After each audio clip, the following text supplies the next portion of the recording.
Samsung Galaxy S24 ultra 56,000 price రేంజ్లో ఎప్పుడు వస్తుందని అడుగుతున్నారు. అండ్ ఎంతగానో ఎదురు చూస్తున్న నథింగ్ ఫోన్ 3కి సంబంధించిన ప్రైస్ అండ్ స్పెక్స్ కూడా. Welcome to AskTech24. Every Sunday మనకైతే ఈ ఎపిసోడ్ వస్తుంది. ట్విట్టర్, Xలో, యూట్యూబ్ కమ్యూనిటీ పోస్ట్లో మీరు అడిగిన క్వశ్చన్స్కి ఈ వీడియోలో నేను ఆన్సర్ చేస్తాను. ఫస్ట్ క్వశ్చన్ మనకి ధనుష్ అడుగుతున్నారు, 50Kలో బెస్ట్ మొబైల్ చెప్పండి అన్న. అండ్ S24 అల్ట్రా 50,000 నుంచి 60,000 ప్రైస్ రేంజ్కి రావచ్చా? ఇఫ్ ఎస్, ఎప్పటి వరకు వితౌట్ ఎక్స్చేంజ్ అని అయితే అడిగారు. ప్రజెంట్ అయితే 50,000లో బెస్ట్ మొబైల్ అంటే మీకు వివో X200 వస్తుంది 50 నుంచి 60,000 మధ్య. లేదు వివో వద్దనుకుంటే OnePlus 13 అండ్ iQOO 13 ఉన్నాయి. వివో V50 Pro కూడా 50,000 రేంజ్లో రావచ్చు. సో ఈ రోజుకున్న సిచ్యువేషన్. అండ్ S24 అల్ట్రా 50 నుంచి 60,000 మధ్య ప్రైస్ రేంజ్లో వస్తుందా, వస్తే ఎప్పుడు వస్తుందని అడిగారు. సో ఇదైతే మనం కన్ఫర్మ్గా చెప్పలేం, బట్ 70,000 వరకు అయితే దసరా దివాళీ సేల్ టైంకి అయితే నియర్లీ 70,000 రేంజ్కి అయితే వస్తుంది. అండ్ ఒకవేళ స్టాక్ కనుక ఎక్కువగా ఉంటే వాళ్ళు ఈవెన్ మీరు అన్నట్టు 60,000కి కూడా రావచ్చు. బట్ అదైతే నేను ఖచ్చితంగా చెప్పలేను. So depends on stock. Clearance చేసుకోవాలనుకుంటే వాళ్ళు ఇంకొంచెం మ్యానుఫ్యాక్చరింగ్ అప్పటికి కంటిన్యూ అయ్యి స్టాక్ని క్లియర్ చేసుకోవాలనుకుంటే మీరు అన్నట్టు 50-60 రేంజ్లో వస్తుంది. బట్ దానికి అవకాశాలు అయితే చాలా తక్కువ. బట్ 70 వరకు అయితే వచ్చే ఛాన్స్ ఉంది నెక్స్ట్ సెప్టెంబర్ వరకు. నెక్స్ట్ క్వశ్చన్ అభి గుత్తులు అడుగుతున్నారు, 25Kలో బెస్ట్ మొబైల్ చెప్పు bro, I'm not heavy user, camera and battery life బాగుంటే చాలు. సో iQOO Z9s Pro ఉంది, వివో T3 Pro ఉంది. అండ్ కెమెరా బాగుండాలన్నారు కాబట్టి మోటో ఎడ్జ్ 50 కూడా వస్తుంది. సో కెమెరాస్ అయితే చాలా బాగుంటాయి, బ్యాటరీ లైఫ్ కూడా డీసెంట్గా ఉంటుంది. ఎడ్జ్ 50 Proలో బాగుండదు బ్యాటరీ లైఫ్, బట్ ఎడ్జ్ 50లో అయితే బాగానే ఉంటుంది. వీటిని అయితే కన్సిడర్ చేయొచ్చు. సో ఇంకా పర్ఫార్మెన్స్ మీ ప్రయారిటీ లిస్ట్లో లేదు కాబట్టి OnePlus Nord 4 రిమైనింగ్ మొబైల్స్ని అయితే నేను స్కిప్ చేస్తున్నాను. అండ్ కోటి యాదవ్ నక్కలు అడుగుతున్నారు, బ్రో ఇప్పుడు S23 అల్ట్రా ఎంత కొనచ్చు, మీరు ఎక్కడ కొన్నారు? నేను ఇప్పుడైతే కొనలేదు, మీరు ఏది చూసి అడుగుతున్నారు. సో ప్రజెంట్ అయితే S23 అల్ట్రా 60,000 to 70,000 మధ్యలో వస్తే కొనచ్చు. అండ్ ఆఫ్లైన్ స్టోర్స్లో నాకు తెలిసి దొరక్కపోవచ్చు, ఎవరైనా తెలిసిన వాళ్ళు వీళ్ళు అమ్మితే. సో కొంచెం 2-3 months ఆ రేంజ్ యూజ్ చేసింది అయితే మీరు ఈవెన్ ఇంకా తక్కువలో కూడా కొనొచ్చు. అండ్ నవీన్ అడుగుతున్నారు, అన్న నథింగ్ ఫోన్ 3 సిరీస్ ఎంత ప్రైస్లో రావచ్చు?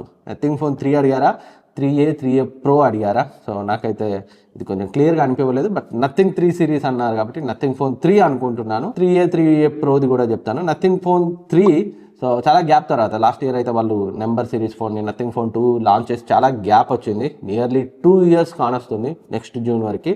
అప్పుడైతే సో నథింగ్ ఫోన్ 3ని తీసుకొస్తారు. చాలామంది ఎగ్జైటెడ్గా ఎక్స్పెక్టేషన్స్తో వెయిట్ చేస్తున్న ఫోన్. దీనికి సంబంధించి అయితే చాలా ప్రోటోటైప్ ఇమేజెస్ అయితే లీక్ అయ్యాయి. యాక్చువల్ మొబైల్ అయితే దీనికి భిన్నంగా ఉంటుంది. స్పెక్స్ చూస్తే స్నాప్డ్రాగన్ 8 Elite ప్రాసెసర్తో రాబోతున్నట్లు, 6.8 లేదా 9 inch డిస్ప్లే, అది కూడా 2500 nits పీక్ బ్రైట్నెస్తో రాబోతున్నట్లు లీక్స్ అయితే ఉన్నాయి. 120Hz రిఫ్రెష్ రేట్ ఉన్న flexible AMOLED display and back side triple camera setup, 50MP main censor and 50MP periscopic lens, అది కూడా 3x lens and 50MP ultra wide angle lens ఉండే chances అయితే ఉన్నాయి. And 5600 mAh battery and 50W fast charging support, 15W wireless charging support, nothing OS 3.5తో 4+5 year updates, 4 Android updates, 5 years వరకు security patch updates అయితే ఇచ్చే chances అయితే ఉన్నాయి. ఇవైతే leaks, but most probably ఇవే స్పెక్స్ అయితే ఉండొచ్చు, ఏదో కొంచెం అయితే చేంజ్ అయ్యే అవకాశాలు ఉన్నాయి. అండ్ ప్రైస్ గురించి మాట్లాడుకుంటే నథింగ్ ఫోన్ 2నే వీళ్ళు అప్పుడే 45,000కి తెచ్చారు. సో దీన్ని 50,000 అయితే దాటించే అవకాశాలు ఉన్నాయి. అండ్ 3A Proకి సంబంధించి మాట్లాడుకుంటే 3A Pro సో 35 రేంజ్కి దగ్గరగా రావచ్చు. ఒక 3,000 to 5,000 అటు ఇటుగా అయితే మారుతుంది. అండ్ 3A నియర్లీ 25,000కి కాస్త అటు ఇటు ప్రైస్ రేంజ్లో తీసుకొచ్చే అవకాశాలు ఉన్నాయి. సీక్వెన్స్ ఆఫ్ ఆర్డర్ ప్రకారం చూస్తే నథింగ్ ఫోన్ 3A Pro మనకి మార్చ్లో రాబోతుంది. అండ్ తర్వాత CMF ఫోన్ 2 వస్తుంది. ఆ తర్వాతే నథింగ్ ఫోన్ 3ని అయితే వీళ్ళు లాంచ్ చేస్తారు. నెక్స్ట్ క్వశ్చన్ వర్కల ప్రవీణ్ కుమార్ అడుగుతున్నారు, February 17th Vivo V50 series launch ఉంది కదా, Vivo V40 Pro and V50 Pro ఏది బెస్ట్ ఆప్షన్ అవుతుంది? డెఫినెట్గా V50 Proనే బెస్ట్ ఆప్షన్ అవుతుంది. So price present Vivo V40 Pro ఏ రేంజ్లో వస్తుంది అనేది ఒకసారి మనం చెక్ చేసుకోవాలి. అండ్ V50 Pro ఎగ్జాక్ట్గా ఏ ప్రైస్ రేంజ్లో వస్తుంది అనేది మనకి లాంచ్ అయిన తర్వాత అయితే తెలుస్తుంది. డెఫినెట్గా వివో V50 Pro వీడియో మన ఛానల్లో వస్తుంది. అప్పుడైతే ఆ వీడియోలో నేనైతే మీకు క్లారిటీ ఇస్తాను, 40 Pro వాల్యూ ఫర్ మనీ అవుతుందా, 50 Pro వాల్యూ ఫర్ మనీ అవుతుందా అనేది. అండ్ నెక్స్ట్ క్వశ్చన్ పడవల మదన్ అడుగుతున్నారు, అన్న రేపు సమ్మర్ సేల్లో ల్యాప్టాప్ ప్రైస్ తగ్గుతాయా? I want laptop under 35K చెప్పండి. డెఫినెట్గా ఆఫర్స్లో ఎంతో కొంత అయితే ప్రైస్ డ్రాప్ ఉంటుంది. 35Kలో బెస్ట్ ల్యాప్టాప్ అడిగారు. 5 బెస్ట్ ల్యాప్టాప్స్ వీడియో మీకు రేపు వస్తుంది. డెఫినెట్గా చెక్ చేయండి, మీకు చాలా బాగా హెల్ప్ అవుతుంది ఆ వీడియో. అండ్ బిఎస్ఆర్ అడుగుతున్నారు బెస్ట్ 43-inch టీవీ. ఆల్రెడీ నేను ఒక డెడికేటెడ్ వీడియో చేశాను, సో మీకు ఇక్కడ ఎండ్ స్క్రీన్లో కనిపిస్తుంది లేదా డిస్క్రిప్షన్లో ఉంటుంది, ఒకసారి అయితే చెక్ చేయండి. సామ్సంగ్లో కావాలంటే వివిడ్ సిరీస్లో కన్సిడర్ చేయొచ్చు, మెయిన్గా వివిడ్ ప్రోకి వెళ్ళండి, సో మీకు బెటర్ ఉంటుంది. ఆల్రెడీ వివిడ్ ప్రోకి సంబంధించిన రివ్యూ ఉంది మన ఛానల్లో, చెక్ చేయండి. అండ్ వియూ గ్లో ఎల్ఈడి 2025 కూడా చాలా బాగుంది, సో అది కూడా ఒకసారి చెక్ చేయండి, రివ్యూ మన ఛానల్లో ఉంది. C61B సో TCLది, అది కూడా చాలా బాగుంది. నా ప్రయారిటీ అయితే సో వియూ గ్లో ఎల్ఈడి లేదా C61B. పిక్చర్ క్వాలిటీ మీకు హయ్యెస్ట్ ప్రయారిటీ అయితే, నాకు పిక్చర్ క్వాలిటీ ప్రయారిటీ కాబట్టి so Vu glow LED 2025 TCL C61B అయితే చూస్ చేసుకున్నాను. లేదా మీకు బ్రాండ్ వాల్యూ ప్రయారిటీ అయితే సామ్సంగ్ వివిడ్ ప్రోకి వెళ్ళొచ్చు. సో రమేష్ అడుగుతున్నారు, hi bro, Samsung Galaxy S24 FE తీసుకోవాలా లేదా సామ్సంగ్ గెలాక్సీ S23 తీసుకోవాలా చెప్పండి. ఈ రెండు కాదు, సామ్సంగ్ గెలాక్సీ S24 తీసుకోండి. సో ఆఫర్స్లో ఆల్మోస్ట్ S24 FE ఏ ప్రైస్ రేంజ్లో వస్తుందో ఆ ప్రైస్ రేంజ్కి వస్తుంది. కొన్ని రోజులైతే వెయిట్ చేయండి. ఇంకా వీలైతే ఇంకొంచెం బడ్జెట్ని ఎక్స్టెండ్ చేసుకుని సామ్సంగ్లోనే గెలాక్సీ S23 అల్ట్రాకి వెళ్ళండి. 65,000 to 70,000లో మంచి ఆప్షన్ అయితే అవుతుంది.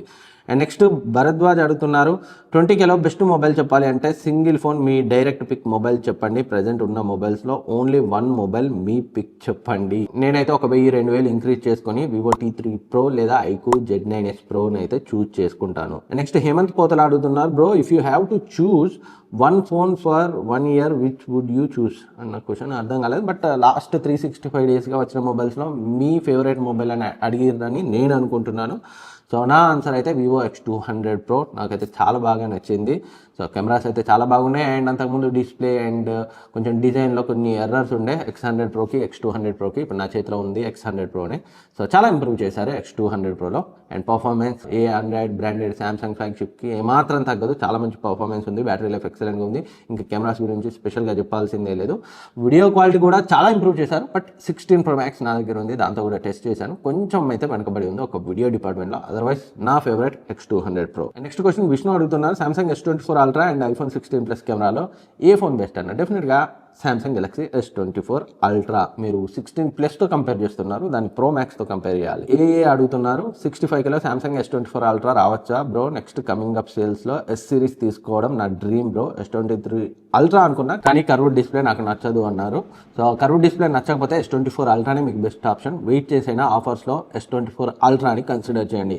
And next super star Mahesh అడుగుతున్నారు, హాయ్ అన్న, I'm from Karnataka, best flagship mobile Samsung S23 Ultra or moto edge 50 Ultra or for best zooming camera please suggest me for me, thanks అన్న. డెఫినెట్గా S23 Ultra edge 50 Ultraతో compare చేస్తే చాలా better option. మీరన్న zooming camera అనే కాదు, ఏ రకంగా చూసినా. Next question Amar అడుగుతున్నారు, మొబైల్ కంపెనీలు బ్యాటరీ 6500 mAh అని ఉంది కదా, అడ్వర్టైజ్ చేస్తారు కదా, నిజంగానే అందులో అంత mAh పెడతారా లేదా పబ్లిసిటీ జిమ్మిక్లా? ఎందుకంటే ఈ మధ్య 6500 mAh ఫోన్స్ కూడా నార్మల్ 5000 mAh బ్యాటరీ ఇచ్చిన SOTనే ఇస్తున్నాయి కదా, రీజన్ ఏంటి?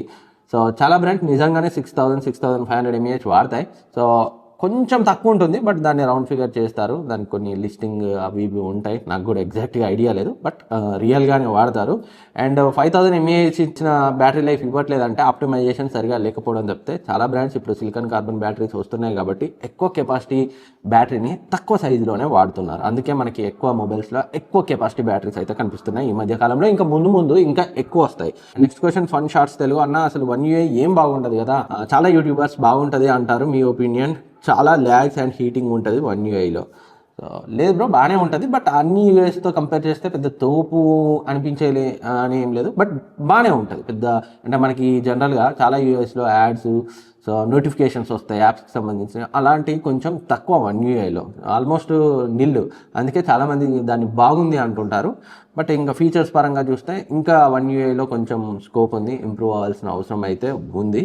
ఎవరి ఒపీనియన్ వాళ్ళది, మనం అందరికీ అదిని ఆపాదించద్దు. పర్సనల్గా మనకేం నచ్చింది అనేది మ్యాటర్. నేను ఇప్పుడు వివో X100 Pro వాడుతున్నాను, చాలామంది ఈ యూఐని తిడతారు, fun touch OS waste, Vivo waste అంటారు, బట్ నేను మోర్ దెన్ 1 year అవుతుంది. సో నా యూసేజ్లో నాకు పెద్ద ఇబ్బంది ఏమీ అనిపించలేదు. సరే నోటిఫికేషన్స్ వస్తుంటే వాటిని నేను డిసేబుల్ చేసుకున్నాను. సో ఎవరి ఇష్టం అనేది. నాకు పర్ఫార్మెన్స్ రియల్ లైఫ్ యూసేజ్లో మనకు ఎంత హెల్ప్ అవుతుంది అనేది చూస్తాను. నేను థంబ్నెయిల్స్కు చాలా ఫొటోస్ తీసుకుంటాను. సో నాకు కెమెరాస్ ఫొటోస్ బాగా రావాలి అని ఈ ఫోన్ని నా దగ్గర పెట్టుకున్నాను. అండ్ నా ఐఫోన్లో జస్ట్ UPI యాప్సే ఉంటాయి, రిమైనింగ్ పని అంతా నేను ఈ ఫోన్లోనే చేస్తాను. నాకు పెద్ద ఇబ్బంది అనిపించలేదు. ఎవరికి నచ్చేది వాళ్ళకి నచ్చుతుంది. సో అందరినీ చూసి మనం వాళ్ళకి అది నచ్చిందంటే అదే మనకు కూడా నచ్చాలని పెట్టుకోవద్దు. మన పర్సనల్ టేస్ట్ మనకు ఉంచుకోవాలి. ఒకరు పోయి దునికితే మనం దునకాలన్న పాయింట్ ఆఫ్ వ్యూలో చాలా మంది అయితే ఉన్నారు. అలా ఉండకూడదు. మన ఇండివిజువల్ ఒపీనియన్, మన ఇండివిజువల్ నీడ్స్ మనం చూసుకోవాలి. సో ఇది ఈ వీక్ ఆస్క్ టెక్ 24 ఎపిసోడ్. ఈ క్వశ్చన్స్ అండ్ ఆన్సర్స్ మీకు హెల్ప్ అవుతాయి అనుకుంటున్నాను. ఇంకేమైనా డౌట్స్ ఉంటే కింద కమెంట్ సెక్షన్లో కమెంట్ చేయండి, నేనైతే రిప్లై ఇస్తాను. Thank you for watching. Next వీడియోలో మళ్ళీ కలుద్దాం.